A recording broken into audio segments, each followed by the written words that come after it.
안녕하세요. 오늘은 좀 특별한 자료를 가지고 왔습니다. 바로 인터넷 신문사 창업하기 온라인 강의 1기 수강생들의 실제 카카오톡 대화 기록인데요. 이게 그냥 이론이 아니라 진짜 창업 과정에서 뭘 고민하고 또 어떻게 해결해 나가는지가 생생하게 담겨 있더라고요. 혹시 여러분 중에서도 자신만의 온라인 미디어를 한번 만들어 볼까 생각하신다면 오늘 이 대화에서 정말 현실적인 팁, 그리고 어쩌면 용기까지 얻으실 수 있을 겁니다. 네, 맞습니다. 그 생생함이 이 자료의 진짜 가치라고 할 수 있겠죠. 그냥 방법만 알려주는 게 아니라 예비 창업자들이 실제로 부딪히는 문제들 있잖아요. 뭐 법적인 거나 기술적인 거, 또 콘텐츠는 어떻게 할지. 그런 난관들을 헤쳐나가는 과정이 그대로 보여요. 저희가 오늘 그 속에서 핵심적인 내용들, 또 실질적인 정보들을 좀 뽑아서 전해드리려고 합니다. 대화방 시작이 최병지석 대표님의 메시지였어요. 언제나 부족한 채로 시작해야 하고 부족한 채로 계속 다듬어야 한다. 이 말이 참 와닿더라고요. 뭔가 완벽하게 준비될 때까지 기다리다가 시작도 못하는 경우가 많잖아요. 일단 시작하라는 격려 같았어요. 바로 그 지점인 것 같습니다.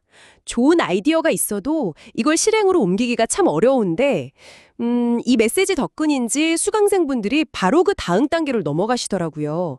제호, 그러니까 신문 이름이죠. 그리고 도메인, 주소, 이걸 정하는 구체적인 행동을 시작하셨어요. 어떻게 보면 첫 단추를 꿰는 동력이 된 거죠. 맞아요. 그 제호 정하는 과정을 보니까 이름 아이디어가 정말 다양했어요. 이모툰 뉴스도 있었고 지자체 온동네 뉴스, 부동산 이슈 저널 뭐 이런 식으로요. 근데 그냥 멋진 이름 짓는 것만큼이나 아니 어쩌면 더 중요한 게 이미 등록된 이름인지 확인하는 거였더라고요. 그 정부 시스템에서 꼭 검색을 해봐야 했어요. 그렇죠. 그게 필수죠. 그리고 도메인 얘기로 넘어가면 .com이랑 .co.kr 이걸 두고 막 토론이 벌어진 게 흥미로웠어요. 이게 단순히 뭐 어떤 게 더 좋아 보이냐 이런 차원의 문제가 아니더라고요. 네, .co.kr이 국내 검색 엔진 최적화, 그러니까 SEO에 조금 더 유리할 수 있다, 이런 조언도 있었고요. 근데 또 .com이 국제적으로는 훨씬 익숙하고 인지도도 높으니까 이것도 무시 못한다는 의견도 팽팽했죠. 네, 거기서 더 나아가서 좀 더 현실적인 문제가 제기됐어요. 예를 들어 강사님의 기존 도메인 이름이라든지 아니면 아마존 같은 아주 유명한 상표 있잖아요. 그런 거랑 비슷한 이름은 피해야 한다는 경고가 나왔습니다. 실제로 아마존 관련 이름으로 도메인 등록했다가 좀 안 좋은 경험을 하신 분 사례가 공유되기도 했고요. 이게 그냥 선호도 문제가 아니라 법적인 문제나 사업적인 리스크 관리 차원이구나 하는 걸 보여줬죠. 그렇군요. 그렇게 이름이랑 주소를 정하고 나면 이제는 관할시청에 등록하는 그 행정 절차라는 또 다른 벽이 있더라고요. 신청서만 내면 되는 게 아니라 무슨 기본증명서, 사무실 임대차 계약서, 아니면 등기부 등본, 또 도메인 확인증까지 챙겨야 할 서류가 생각보다 꽤 많아 보였어요. 네, 맞아요. 게다가 더 복잡한 건 이게 지자체마다 요구하는 서류나 처리 방식이 조금씩 다르다는 거예요. 우편 접수가 되는 곳도 있고 안 되는 곳도 있고 처리 기간도 보통 뭐 한 10일 정도 걸린다고는 하는데 이것도 좀 다를 수 있고요. 어떤 분은 배우자분 인감증명서 때려갔다가 위임장이 꼭 필요한 걸 몰라서 헛걸음했다는 얘기도 나누시더라고요. 만약 법인이나 단체 이름으로 등록하려면 정관 같은 추가 서류도 필요하고요. 정말 사소한 것 하나하나 다 꼼꼼하게 챙겨야 하는 단계인 거죠. 정말 쉽지 않네요. 그래도 요즘은 기술 덕분에 창업이 좀 쉬워졌다는 말도 있잖아요. 채팅방에서도 알파신문 같은 그런 솔루션, 플랫폼을 이용하는 모습이 보이더라고요. 그게 인상 깊었어요. 근데 또 보니까 그 솔루션 안에서도 선택지가 있었어요. 네, 그 지점이 또 흥미로웠습니다. 보면 기본적인 기능만 있는 것보다는 비용이 좀 들더라도 뉴스 공유 기능이 포함된 프리미엄 버전을 선택하는 경향이 보이더라고요. 그러니까 단순히 웹사이트를 그냥 만드는 걸 넘어서 이 컨텐츠를 어떻게 퍼뜨릴 것인가, 그 확산 기능이 초반 성장에 중요하다고 판단하신 것 같아요. 확실히 그렇겠네요. 그리고 또 AI 활용, 이건 정말 빼놓을 수가 없죠. 뭐 미리 캔버스나 캔바 같은 툴로 로고 뚝딱 만들고 챗GPT나 아니면 강사님이 제공한 맞춤형 GPT, 뭐 아덴이나 숏칼 같은 걸로 기사 초안 잡고 이런 건 이제 거의 필수가 된 느낌이에요. 심지어 기사 링크만 넣으면 유튜브 쇼츠 같은 영상으로 만들어주는 비디오 스튜 같은 서비스 언급도 있었고요. 네, 그쵸. 이런 기술 플랫폼들이 확실히 많은 부분을 쉽게 만들어주긴 하는데, 그렇다고 해서 기술적인 어려움이 아예 없는 건 아니에요. 예를 들면 내가 산 도메인을 실제 웹사이트랑 연결하는 작업, 그러니까 네임 서버 설정 같은 거요. 아니면 보안 접속, HTTPS라고 하죠. 이걸 위한 CMS 신청이나 설정 같은 건 여전히 직접 해야 하는 경우가 많거든요. 특히 그 HTTPS는 방문자들 신뢰도 문제도 있고 또 뭐 관공서 사이트 접속 연동 같은 특정 기능을 쓰려면 거의 필수적이고요.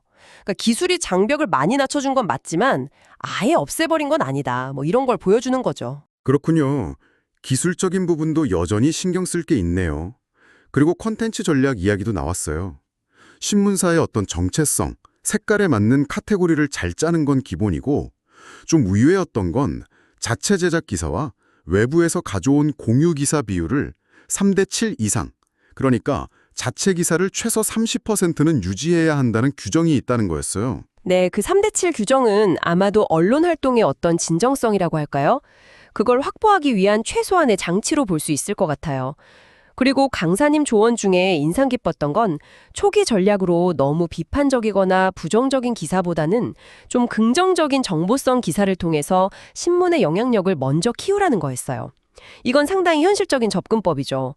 일단 신뢰도랑 기반을 좀 다져놓고 그 다음에 목소리를 내도 늦지 않다는 거예요. 와, 정말 현실적인 조언이네요. 근데 제가 이 대화록을 보면서 무엇보다 가장 인상 깊었던 건요. 이 모든 복잡하고 어려운 과정들을 헤쳐나가는 힘이 결국 커뮤니티 그 자체에서 나오더라는 거예요. 도메인 문제부터 시작해서 서류 작성하는 거, 뭐 새로운 툴 사용하는 방법까지. 뭔가 막히는 부분이 생기면 서로 막 물어보고 답해주면서 같이 해결해 나가더라고요. 심지어 오프라인 모임도 추진하시고. 아, 정말 중요한 포인트를 보셨네요. 공식적인 강의 내용도 물론 중요하겠지만 이 채팅 기록을 자세히 들여다보면 실제 문제 해결의 상당 부분이 동료 수강생들끼리의 어떤 집단 지성, 그러니까 서로 돕고 정보를 나누는 과정에서 이루어지고 있다는 걸 알 수 있어요. 어떻게 보면 이 커뮤니티가 실질적인 문제 해결의 가장 앞단에서 역할을 한 셈이죠. 네, 정말 그랬던 것 같아요. 오늘 저희가 살펴본 이 카카오톡 대화 기록은요. 인터넷 신문사 창업이라는 게 단순히 번뜩이는 아이디어만으로는 되는 게 아니고 법률, 행정, 기술, 콘텐츠 전략 같은 만만치 않은 단계들을 다 거쳐야 한다는 현실을 아주 명확하게 보여주는 것 같습니다. 맞습니다. 하지만 동시에 또 뭘 보여주냐면 제대로 된 교육과 또 적절한 도구들, 그리고 무엇보다 중요한 건 함께 가는 동료들, 이 지지가 있다면 충분히 도전해볼 만한 영역이다. 이런 희망도 주는 것 같아요. 특히 요즘 AI 같은 기술 발전이 확실히 그 진입장벽을 낮춰주는 역할도 하고 있고요. 네, 맞아요. 정말 많은 걸 배우고 생각하게 하는 자료였습니다. 자, 그럼 이제 이 대화를 듣고 계신 여러분께 질문을 한번 던져보고 싶어요. 만약 여러분이 직접 미디어를 만드신다면 기존의 수많은 미디어와는 다른 여러분만의 어떤 독특한 목소리를 세상에 더하고 싶으신가요? 그리고 그 시작을 위한 첫걸음은 과연 무엇이 될 수 있을지 잠시 한번 생각